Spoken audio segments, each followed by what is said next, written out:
Welcome to the Trinities podcast, where we explore theories about the Father, Son, and Holy Spirit. Do you love God enough to think about Him?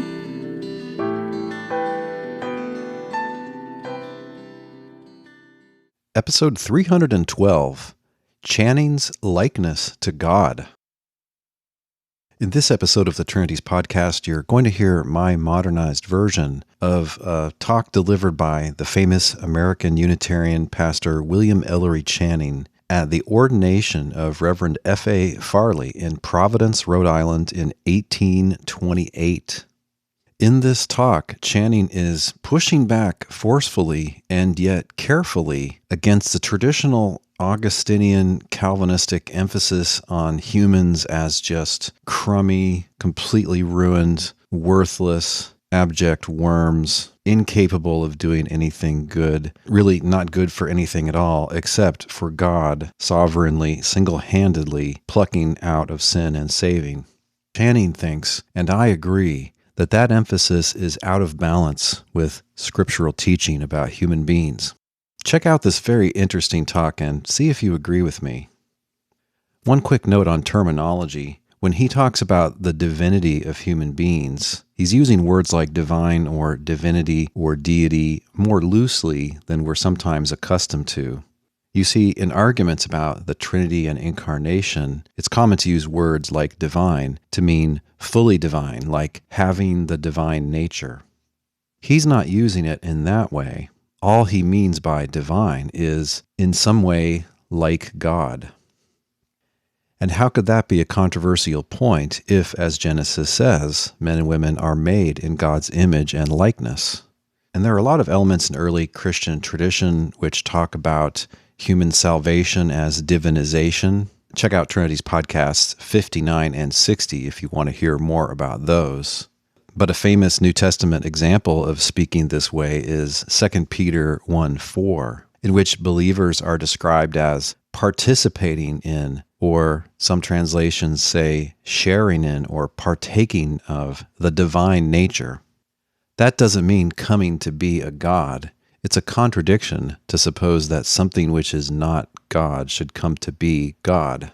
If we're talking about essences, you just necessarily have whatever you have. You can't change essences. But that's just to say they're not talking about essences. To become a partaker in the divine nature is just to become like God, to have in a greater degree qualities which God has to the highest degree.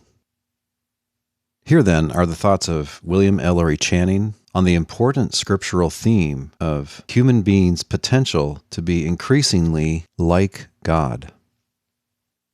Likeness to God by William Ellery Channing.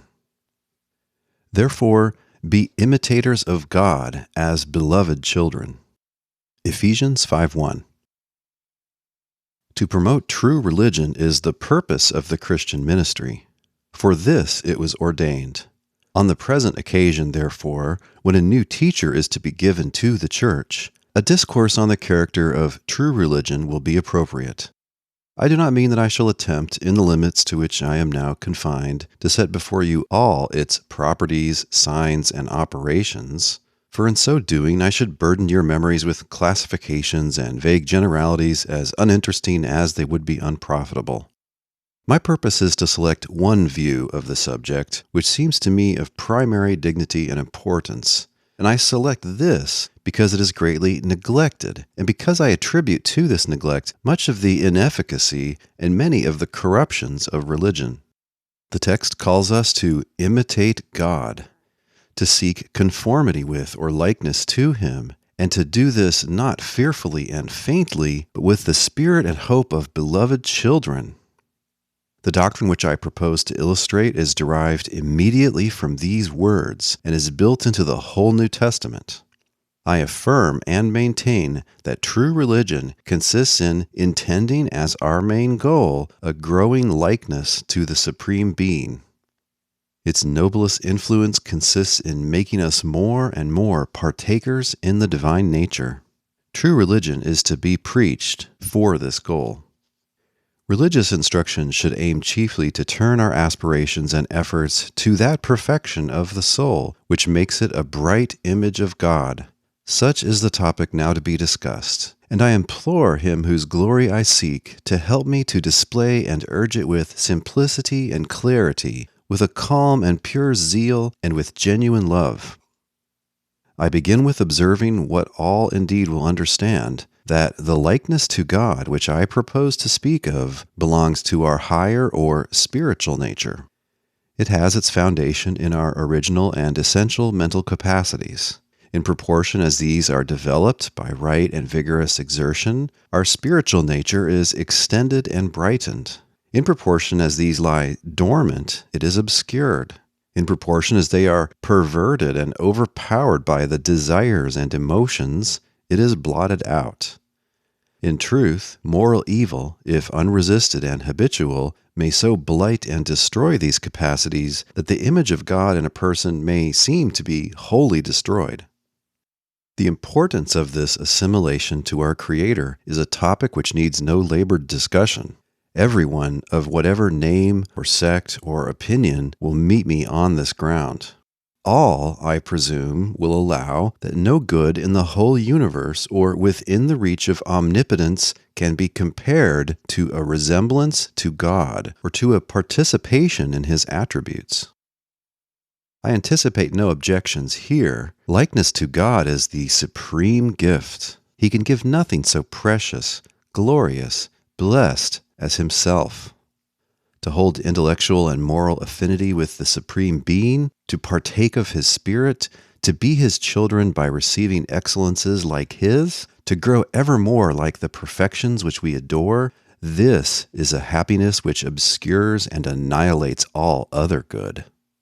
It is only in proportion to this likeness that we can enjoy either God or the universe.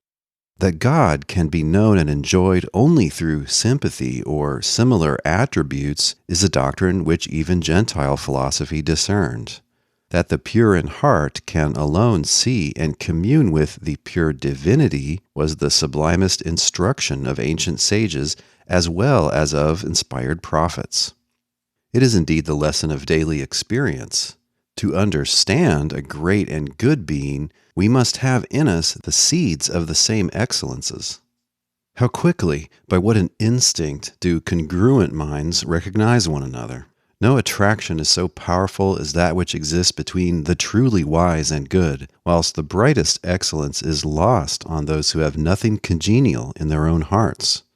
God becomes a real being to us in proportion as His own nature is unfolded within us. To a man who is growing in the likeness of God, faith begins even here to change into vision. He carries within himself a proof of a deity which can only be understood by experience. He more than believes, he feels the divine presence, and gradually rises to a fellowship with his Maker, to which it is not irreverent to apply the names of friendship and intimacy.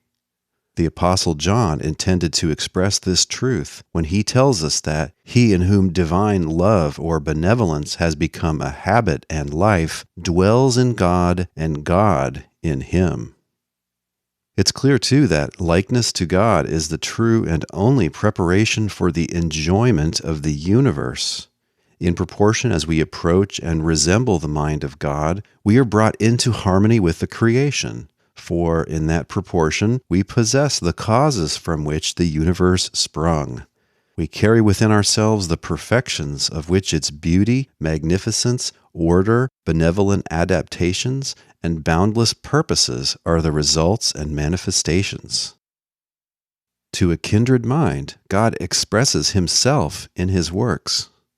It is possible that the brevity of these hints may provoke the accusation of mysticism against what seems to me the calmest and clearest truth.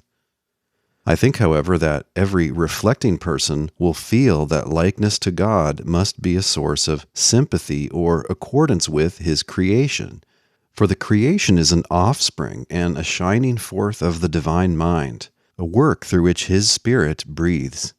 In proportion as we receive this Spirit, we possess within ourselves the explanation of what we see.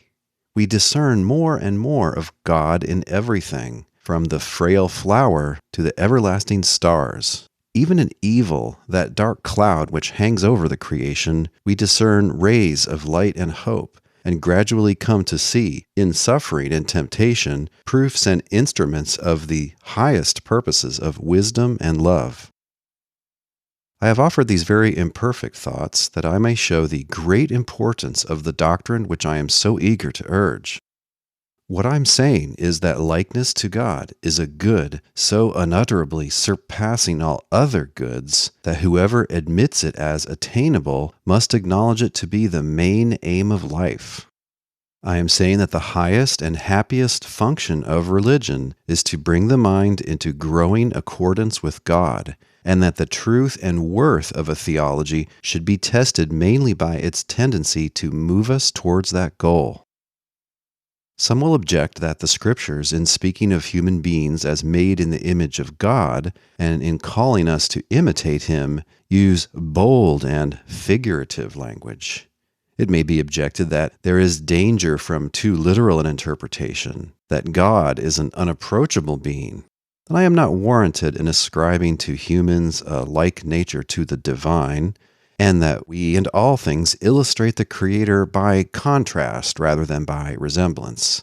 That religion manifests itself mainly in convictions and acknowledgments of utter worthlessness, and that to talk of the greatness and divinity of the human soul is to inflate that pride through which Satan fell, and through which we involve ourselves in that fallen spirit's ruin.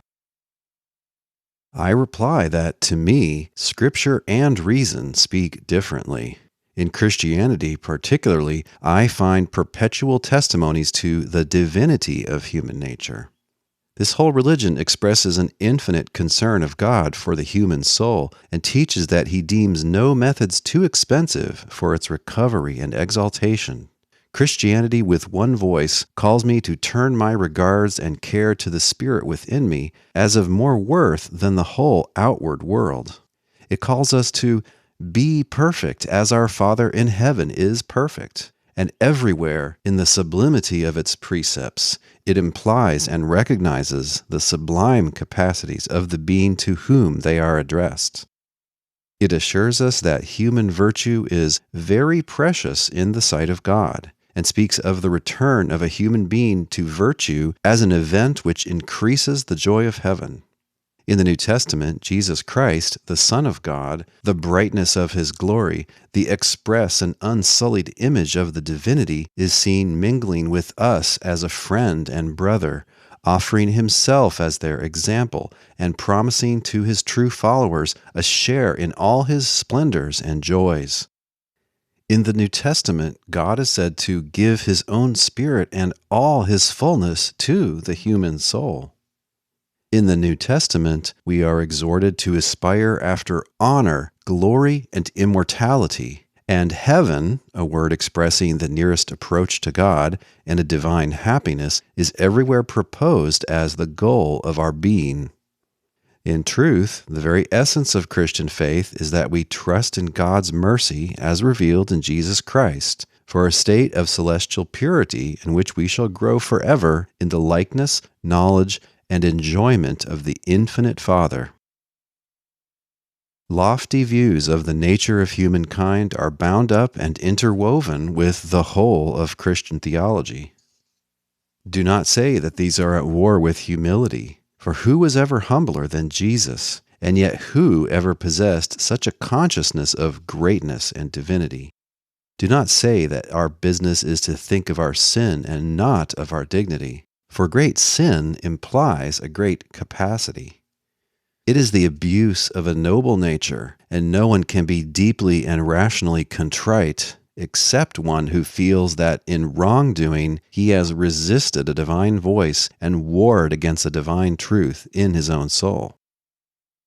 I need not, I trust, further pursue my argument from Revelation. There is also an argument from nature and reason which seems to me so convincing and is at the same time so suited to explain what I mean by our possession of a like nature to God that I shall pass at once to its exposition. When the Trinities podcast returns, Channing argues for his doctrine on the basis of how he thinks we form our concept of God.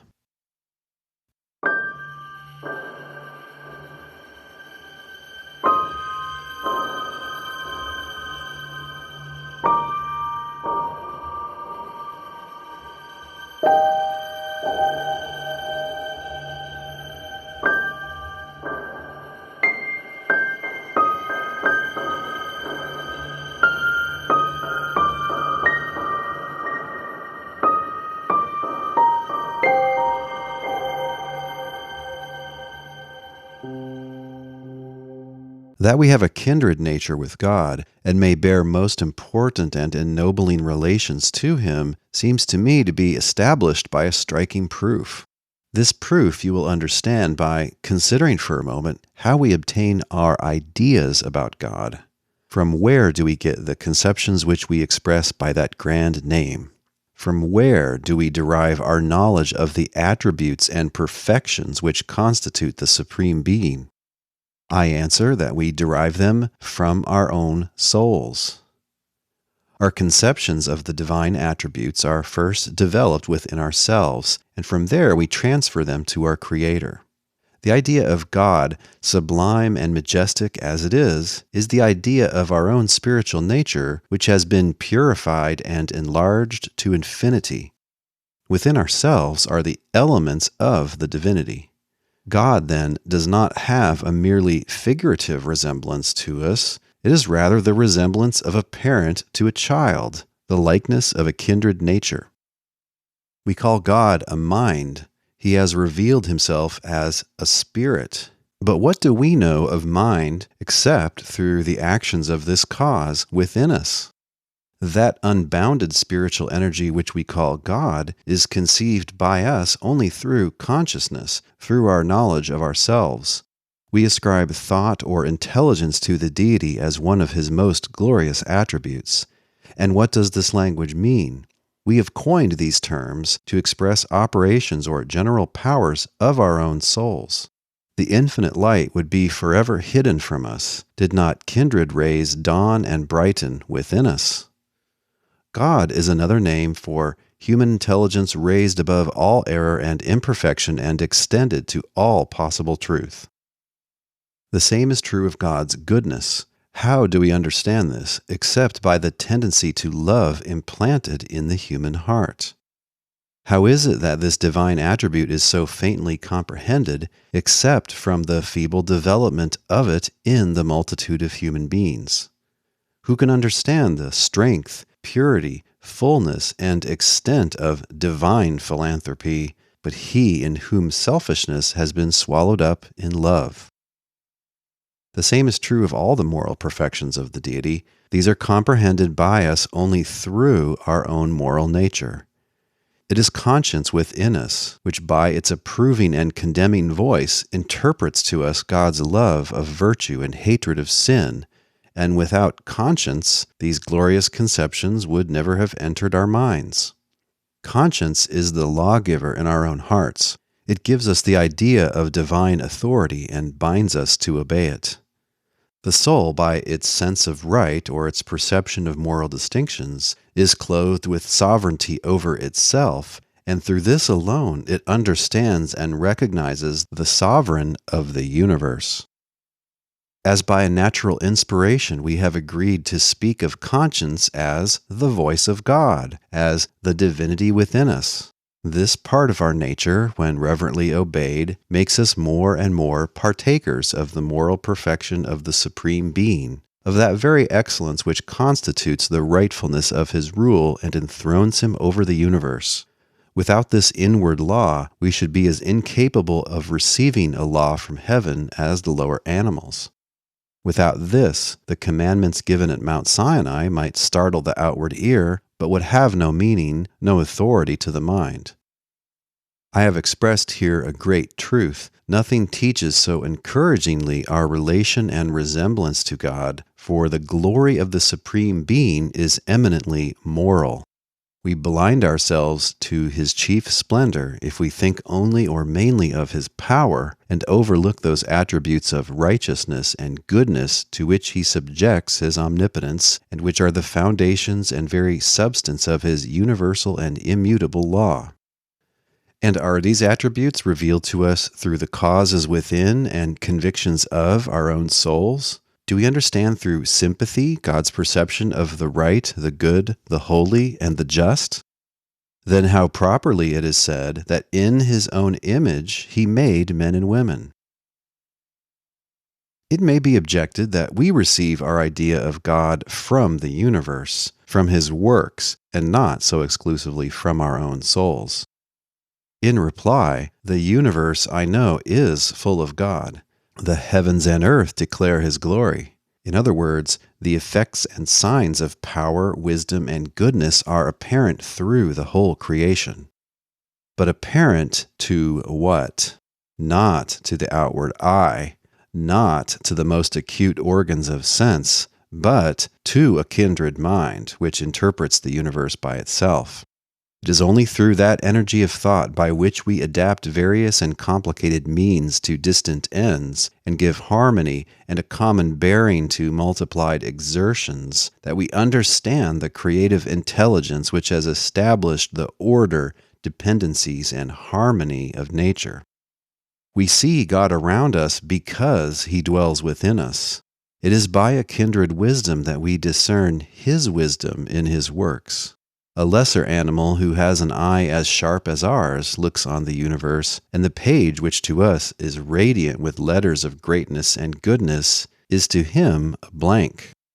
In truth, the beauty and glory of God's works are revealed to the mind by a light beaming from itself. We discern the effects of God's attributes in the universe by having a similar nature, and we enjoy them through sympathy. I hardly need to observe that these remarks in relation to the universe apply with equal, if not greater force, to divine revelation. I shall now be met by another objection, which to many may seem strong. It will be said that these various attributes of which I have spoken exist in God in infinite perfection, and that this rules out an affinity between the human mind and the divine mind. To this I have two replies. First, an attribute by becoming perfect does not part with its essence. Love, wisdom, power, and purity do not change their nature by enlargement. If they did, we should lose our mental grip on the Supreme Being through this very infinity. Our ideas of him would fade away into mere sounds.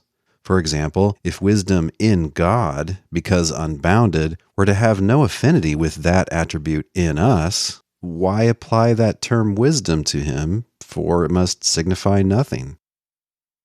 Let me ask what we mean when we say that we discern indications of intelligence in the universe.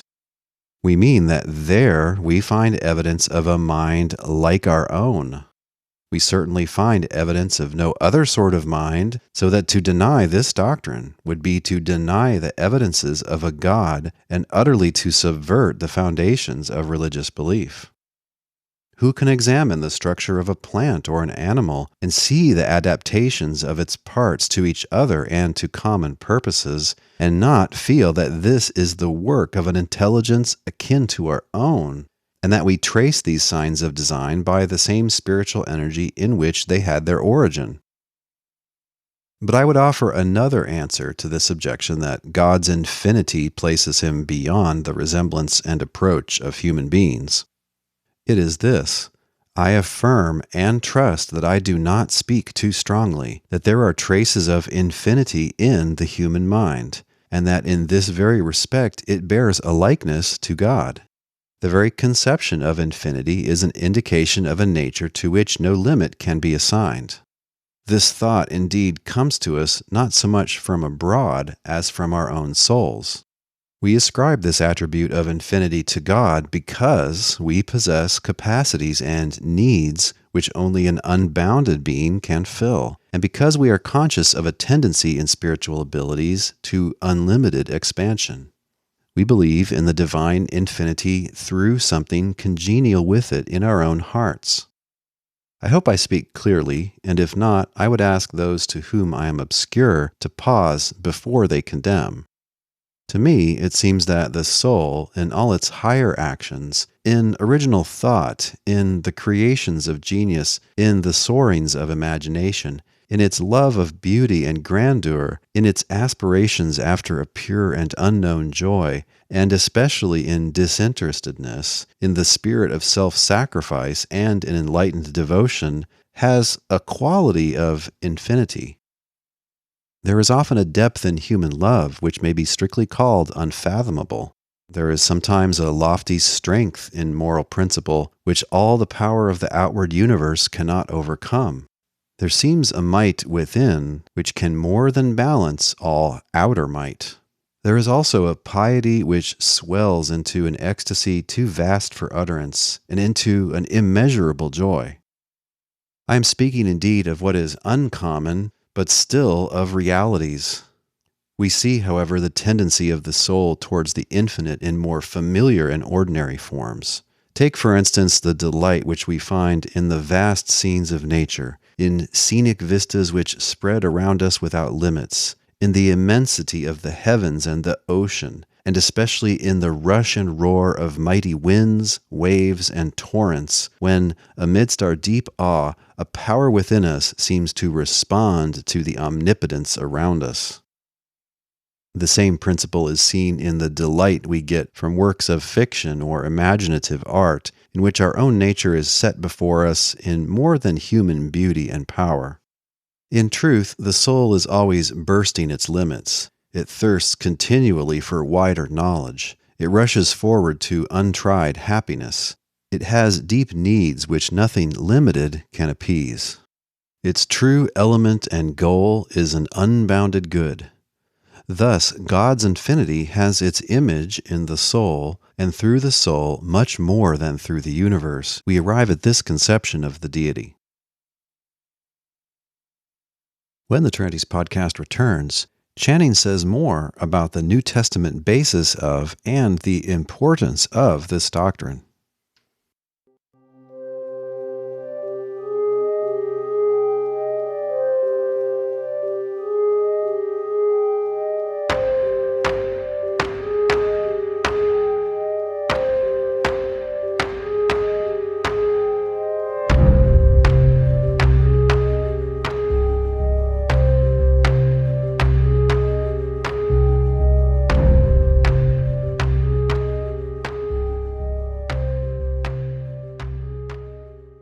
I have spoken strongly in these remarks, but I have no fear of expressing too strongly the connection between the divine and the human mind. My only fear is that I shall dishonor the great subject. The danger we are most liable to is that of severing the Creator from His creatures. The propensity of human rulers to cut off communication between themselves and their subjects, and to disavow any common nature with their inferiors, has led the multitude of people who think of God mainly as a king to conceive of Him as a being who places His glory in multiplying distinctions between Himself and all other beings. The truth is that the union between the Creator and the creature surpasses all other bonds in strength and intimacy. He penetrates all things and delights to irradiate all with His glory. Nature, in all its lowest and inanimate forms, is pervaded by His power, and when enlivened by the mysterious property of life, how wonderfully does it show forth the perfections of its author! How much of God may be seen in the structure of a single leaf, which, though so frail as to tremble in every wind, yet holds connections and living communications with the earth, the air, the clouds, and the distant sun, and through these sympathies with the universe is itself a revelation of an omnipotent mind. God delights to diffuse Himself everywhere. Through this energy, unconscious matter clothes itself with proportions, powers, and beauties which reflect His wisdom and love. How much more must He delight to create conscious and happy recipients of His perfections, in whom His wisdom and love may substantially dwell, with whom He may form spiritual ties, and to whom He may be an everlasting source of moral energy and happiness. To what extent the Supreme Being may give his attributes to his intelligent offspring, I will not stop to inquire. But I cannot doubt that his almighty goodness will impart to them powers and glories of which the material universe is but a faint emblem. I cannot doubt that the soul, if true to itself and its Maker, will be filled with God and will manifest him more than the sun in the sky. Who can doubt it that believes and understands the doctrine of human immortality? The thoughts which I have given in this discourse about our participation in the divine nature seem to me to receive strong confirmation from the title or relation most frequently applied to God in the New Testament. I have reserved this as the last corroboration of this doctrine because, to my mind, it is uniquely affecting. In the New Testament, God is made known to us as a Father, and a brighter feature of those books cannot be named. Our worship is to be directed to him as our Father. Our whole religion is to be colored by this understanding of the divinity. In this, he is to rise always to our minds. And what is it to be a father? It is to give one's own nature, to give life to kindred beings. And the highest function of a father is to educate the mind of the child, and to impart to it what is noblest and happiest in his own mind. God is our Father not merely because he created us or because he gives us enjoyment, for he created the flower and the insect, yet we don't call him their Father. This bond is a spiritual one.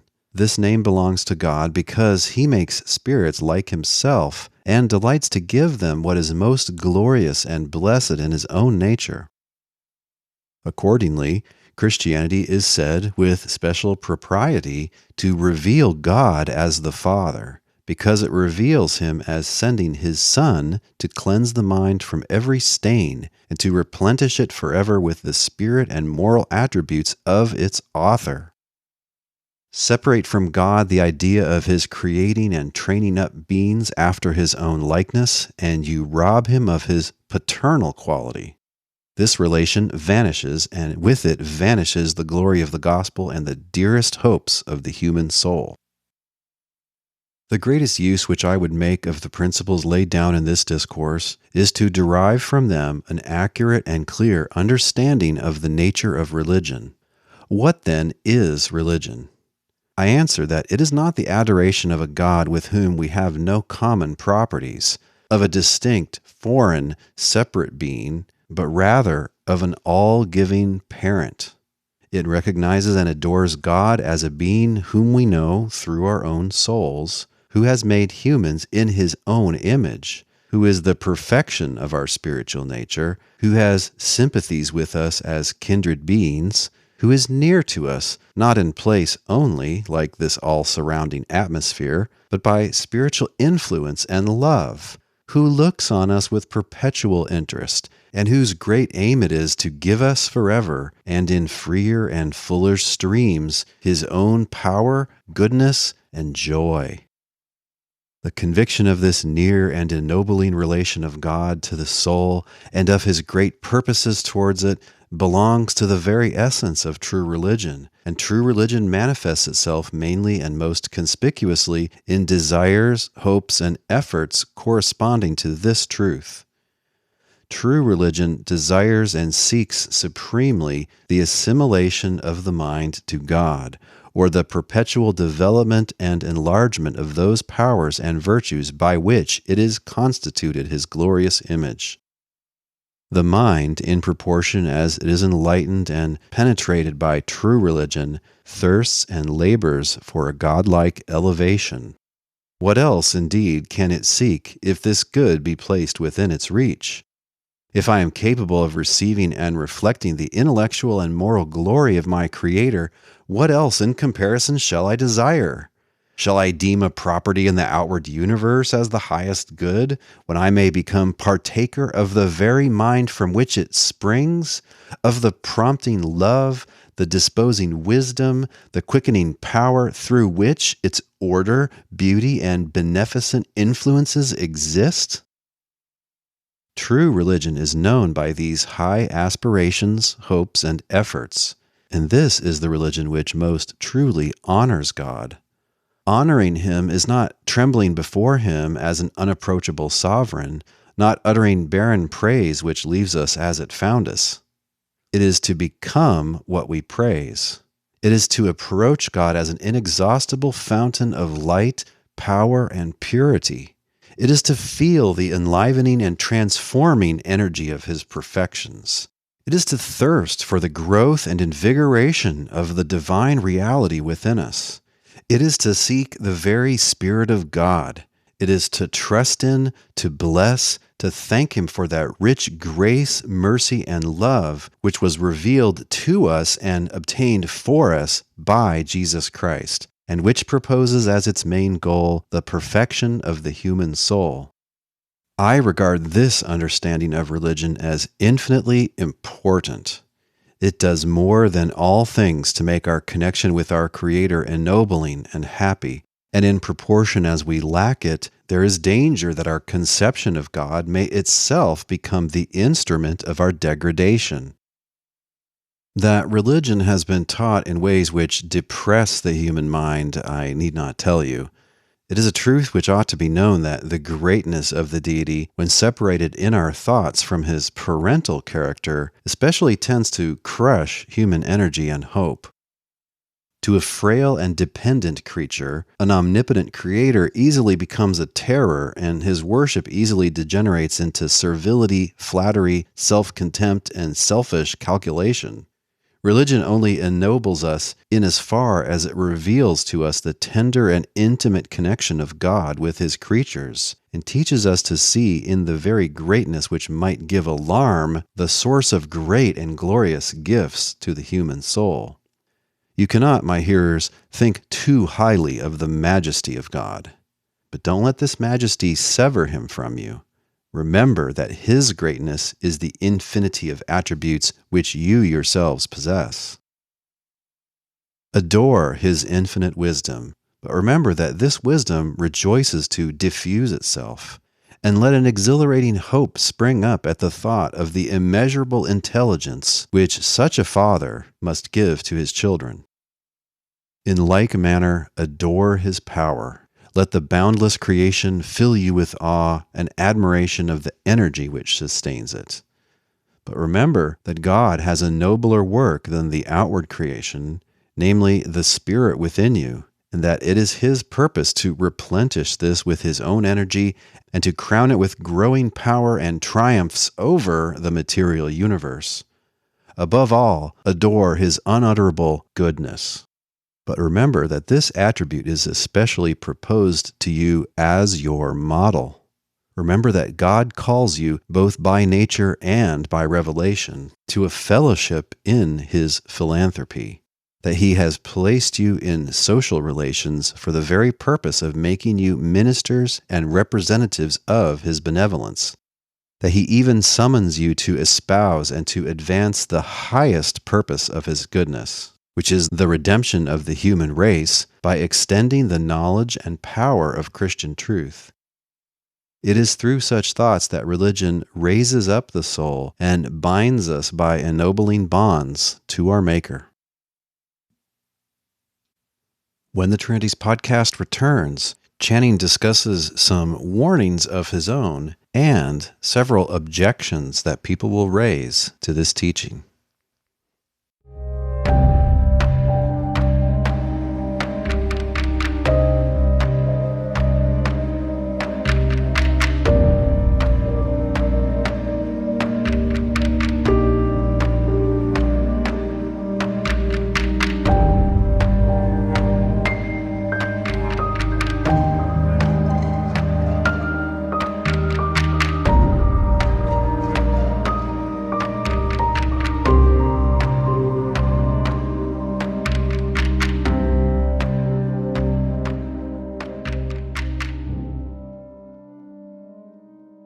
To complete my views on this topic, I must add an important caution. I have said that the great work of religion is to conform ourselves to God, or to develop the divine likeness within us. But no one should infer from this language that I understand religion to require unnatural effort, straining after excitements which do not belong to the present state, or anything separate from the clear and simple duties of life. I am not exhorting you to anything over the top. I revere human nature too much to hurt it. I see too much divinity in its ordinary operations to urge on it a forced and impetuous virtue. Growing in likeness to God doesn't require us to cease being human. This likeness does not consist in extraordinary or miraculous gifts, in supernatural additions to the soul, or in anything foreign to our original constitution. To the contrary, it consists in our essential faculties being developed by vigorous and conscientious exertion in the ordinary circumstances assigned by God. To resemble our Creator, we need not escape from society and entrance ourselves in lonely contemplation and prayer. Such processes might give a feverish strength to one sort of emotions, but would result in disproportion, distortion, and sickness of mind. Our proper work is to approach God by the free and natural development of our highest powers, of understanding, conscience, love, and the moral will. Will someone object that by such language I ascribe to nature the effects which can only be worked in the soul by the Holy Spirit? I have anticipated this and will answer it by simply explaining my views.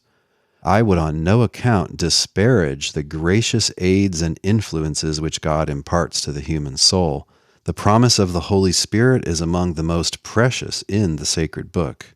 Worlds could not tempt me to part with the doctrine of God's intimate connection with the mind and of His free and full gifts to it.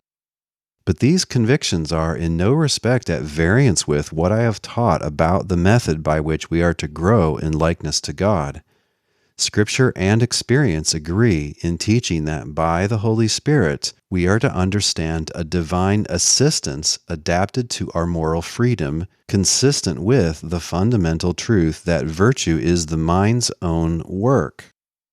By the Holy Spirit, I understand an aid which must be gained and made effectual by our own activity, an aid which no more interferes with our faculties than the assistance which we receive from our fellow humans. It is an aid which silently mingles and conspires with all other helps and means of goodness, an aid by which we develop our natural powers in a natural order, and by which we are strengthened to understand and apply the resources derived from our generous Creator. We can neither value too much nor pray too earnestly for this aid. But I ask, how does this conflict with the doctrine that God is to be approached by the exercise and development of our highest powers and affections in the ordinary circumstances of human life? I repeat, to resemble our Maker, we need not quarrel with our nature or our lot in life. Our present state, made up as it is of aids and trials, is worthy of God and may be used throughout to assimilate us to Him. For example, our family relationships, our relations of neighborhood and country, our daily interchanges of thoughts and feelings, our daily opportunities to show kindness, our daily duties to relieve need and suffering. These and the other circumstances of our social condition form the best sphere and school for that benevolence which is God's brightest attribute. And it would be a terrible mistake to trade in natural aids for any self-invented artificial means to grow in holiness. Christianity, our great guide to God, never leads us away from the path of nature and never wars against the unsophisticated dictates of conscience. We approach our Creator by every right exertion of the powers He gives us. Whenever we invigorate our understanding by honestly and resolutely seeking truth and by withstanding whatever might warp our judgment, whenever we invigorate our conscience by following it in opposition to our passions, whenever we receive a blessing gratefully, bear a trial patiently, or encounter peril or scorn with moral courage, whenever we perform a disinterested good deed, whenever we lift up the heart in true adoration to God, whenever we war against a habit or desire which is strengthening itself against our higher abilities, whenever we think, speak, or act with moral energy and resolute devotion to duty, be the occasion ever so humble, obscure, or ordinary, then the divinity is growing within us and we are ascending towards our author. True religion thus blends itself with everyday life. This is how we are to draw near to God without forsaking our fellow humans. This is how we clothe ourselves with the divine nature without parting with our human nature. I have now given my thoughts on the important subject of this discourse. I shall close with a brief consideration of a few objections, and along the way I shall offer some remarks on the Christian ministry which this occasion and the state of the world seem to me to demand. I anticipate what some will call an experience-based objection to this discourse, which is that I have talked of the God-like capacities of human nature and have spoken of a human being as a divinity, and what, it will be asked, warrants this high estimate of the human race. I may be told that I dream, and that I have populated the world with creatures of my lonely imagination. What? Is it only in dreams that beauty and loveliness have shined on me from human faces, that I have heard sounds of kindness which have thrilled through my heart, that I have found sympathy in suffering and a sacred joy in friendship?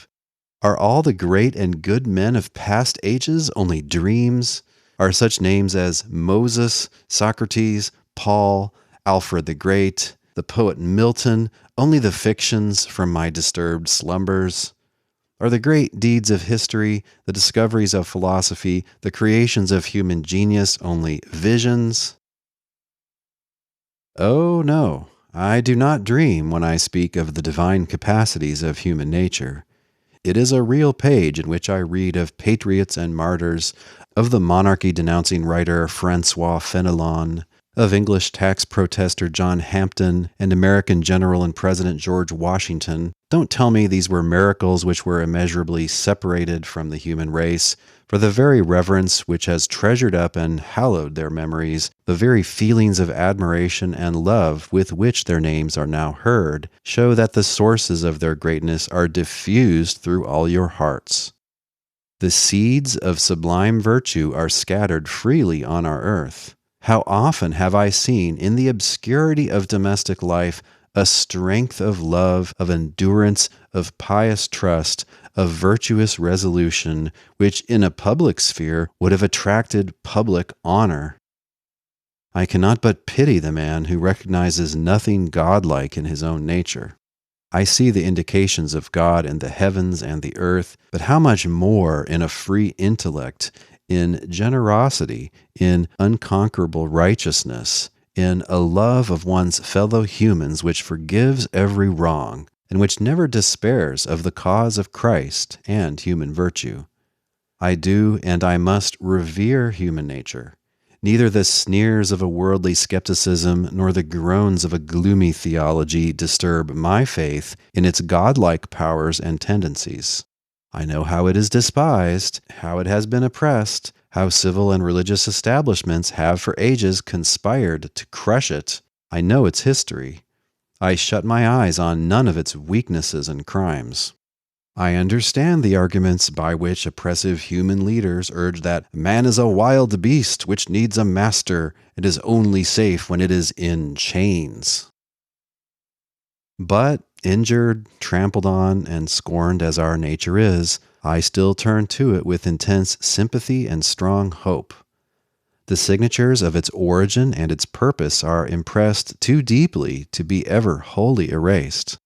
I bless it for its kind affections, for its strong and tender love. I honor it for its struggles against oppression, for its growth and progress under the weight of so many chains and prejudices, for its achievements in science and art, and still more for its examples of heroic and saintly virtue. These are evidences of a divine origin and the guarantee of a celestial inheritance, and I thank God that my own lot is bound up with that of the human race. When the Trinities podcast returns, Channing answers another objection that, even if this doctrine is true, is it appropriate to preach it?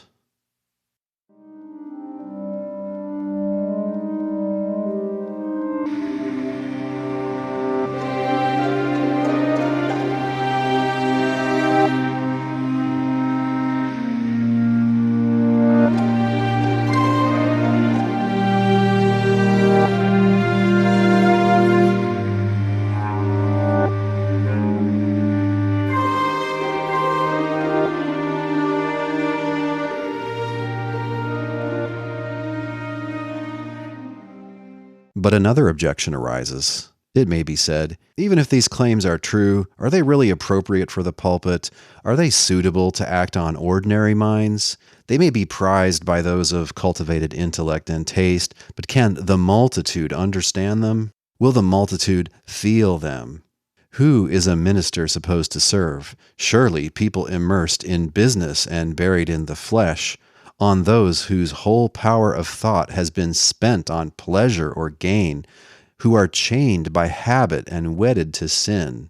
Sooner may a diamond be scratched by a child's finger than the human heart may be pierced by refined and elevated thoughts.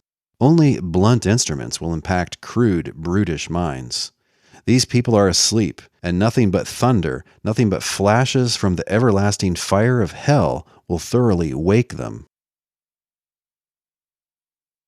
I have felt all along that such objections would be made to my claims, but they do not move me. I answer that I think these thoughts are powerful and uniquely adapted to the pulpit. The objection is that they are refined, but I see God accomplishing his noblest purposes by what may be called refined means. All the great agents of nature, attraction, heat, and the inner spark of life, are refined, spiritual, and invisible, acting gently, silently, and imperceptibly. Yet brute matter is affected by their power, and is transformed by them into surpassing beauty. Electrical properties, which are unseen, unfelt, and everywhere diffused, are infinitely more efficient and bring about infinitely nobler productions than when they break forth in thunder.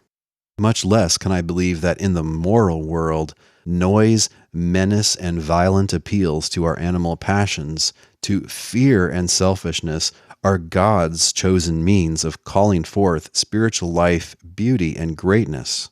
Human nature is nearly always receptive to grateful and generous influences, resonating with superior virtue, and here are inner causes and tendencies to which a generous teaching, if simple, sincere, and fresh from the soul, may confidently appeal.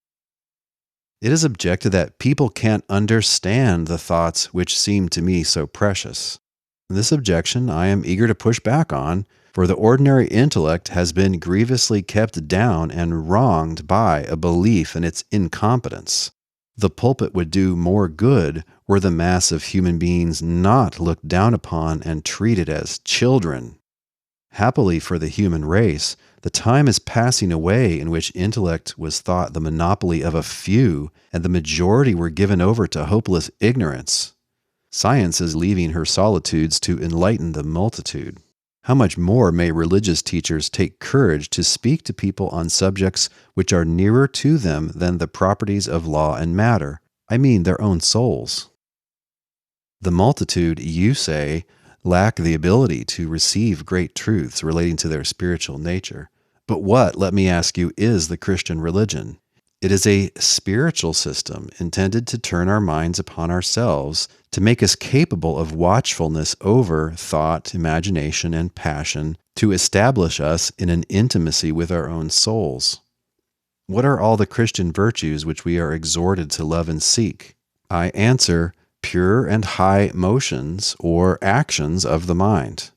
That refinement of thought which I am told transcends the ordinary intellect belongs to the very essence of Christianity. In confirmation of these claims, I observe that the human mind seems to be turning itself more and more inward and to be growing more alive to its own worth and its abilities to advance. The spirit of education shows this, and so does the spirit of freedom. There is a spreading conviction that we were made for a higher purpose than to be a beast of burden or a creature of sense. The divinity is stirring within the human heart and demanding a culture and a freedom worthy of the child of God.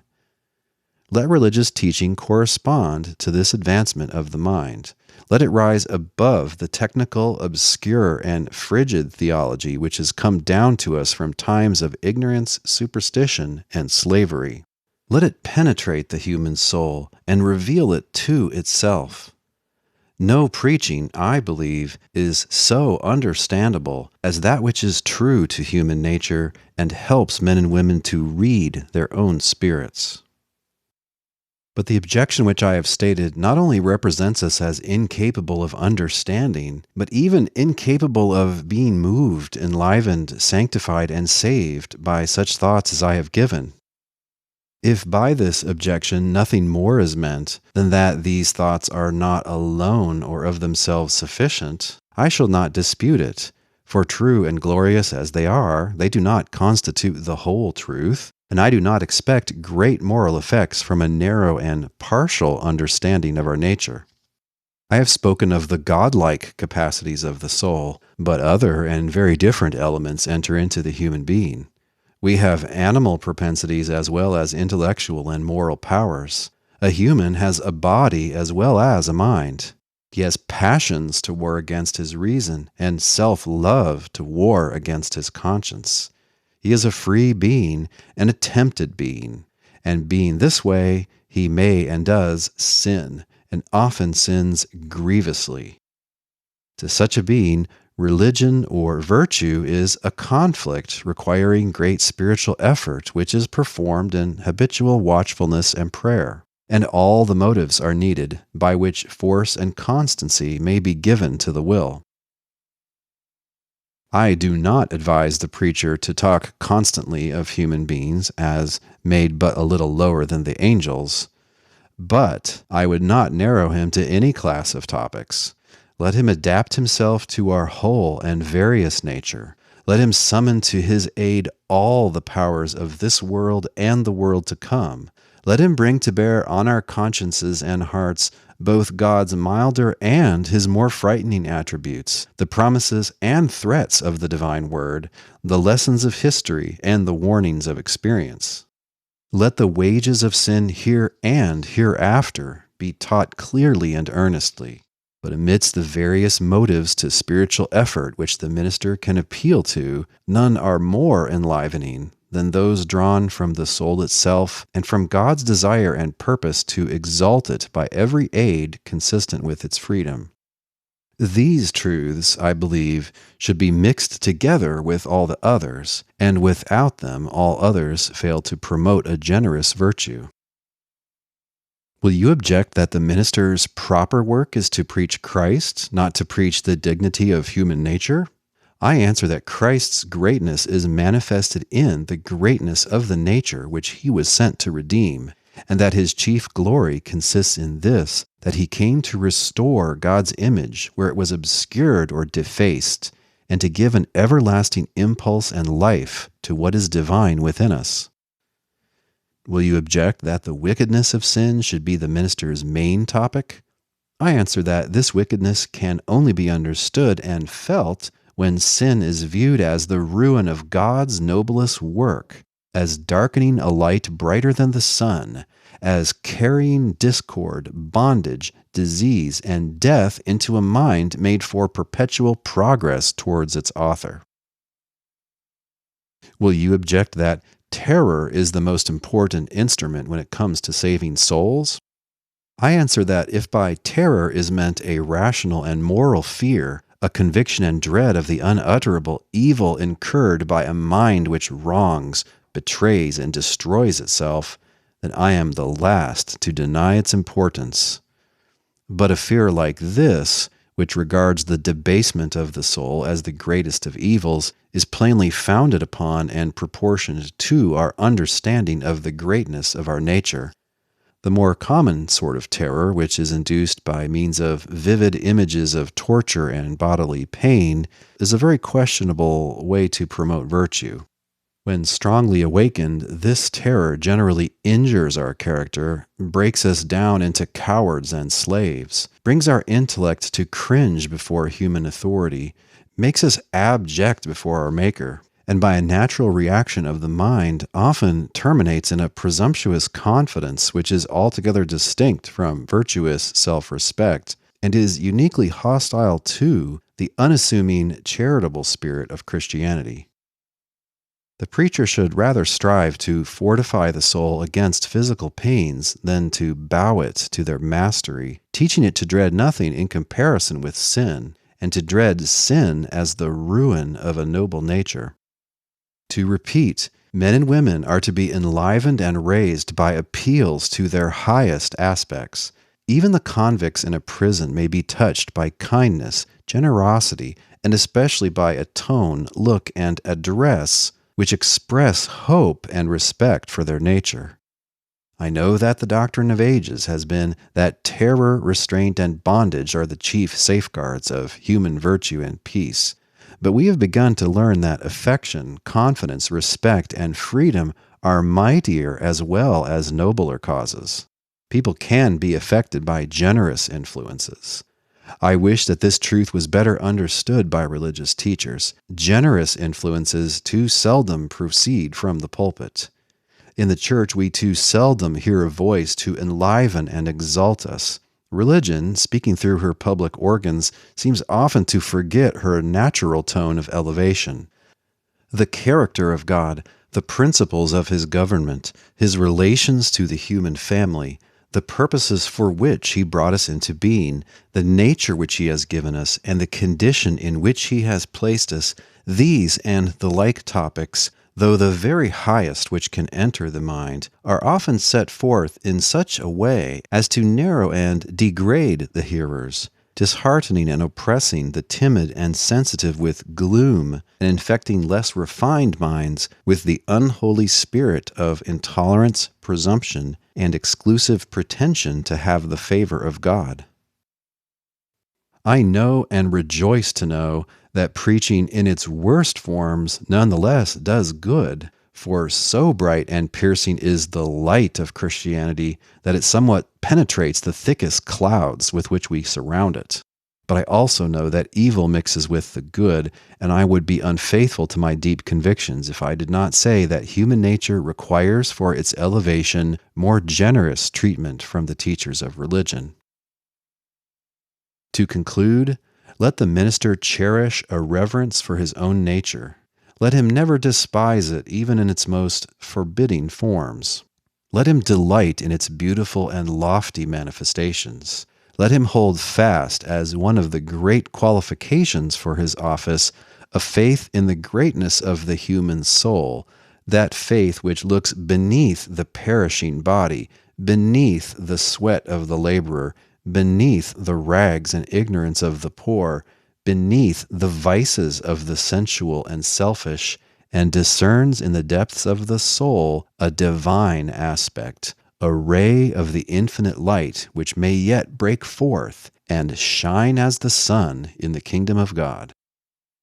Let him strive to awaken in his hearers a consciousness of the heavenly treasure within them, a consciousness of possessing what is of more worth than the outward universe. Let hope give life to all his labors. Let him speak to people as to beings generously gifted by and made for God. Let him always look at his congregation with the encouraging trust that he has hearers prepared to respond to the simple, genuine utterance of great truths and to the noblest workings of his own mind. Let him feel deeply for those in whom the divine nature is overwhelmed by the passions. Let him sympathize tenderly with those in whom it begins to struggle, to mourn for sin, and to thirst for new life. Let him guide those in whom it has gained strength, so as to give life to higher and diviner virtue in them. Let him strive to infuse courage, willingness to work hard, devout trust, and an inflexible will into people's labors for their own perfection. In one word, let him cherish an unfaltering and growing faith in God as the Father and life-giver of the human mind, and in Christ as its triumphant and immortal friend. I do not say that by such preaching he is to work miracles.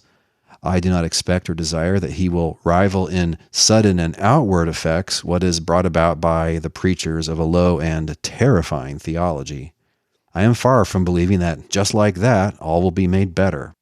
His ministry is to influence free beings who, after all, must determine themselves, who have a power to withstand all outside influences, and who are not to be saved by mere preaching, but rather by their own prayers and toil.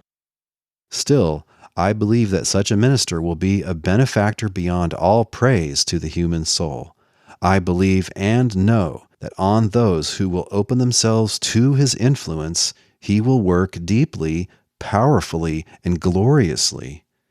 His function is the highest under heaven, and his reward will be a growing power of spreading truth, virtue, moral strength, love, and happiness without limit and without end. Next week, as promised a couple of episodes ago, I'll offer some critical thoughts and responses to the ideas of Channing in the last several podcasts. This week's thinking music has been the track Great Expectations by Kai Engel. As always, there's a link on the blog post for this episode at trinities.org where you can listen to or download that entire track. Also, check out that blog post for links and scriptural citations relevant to this episode.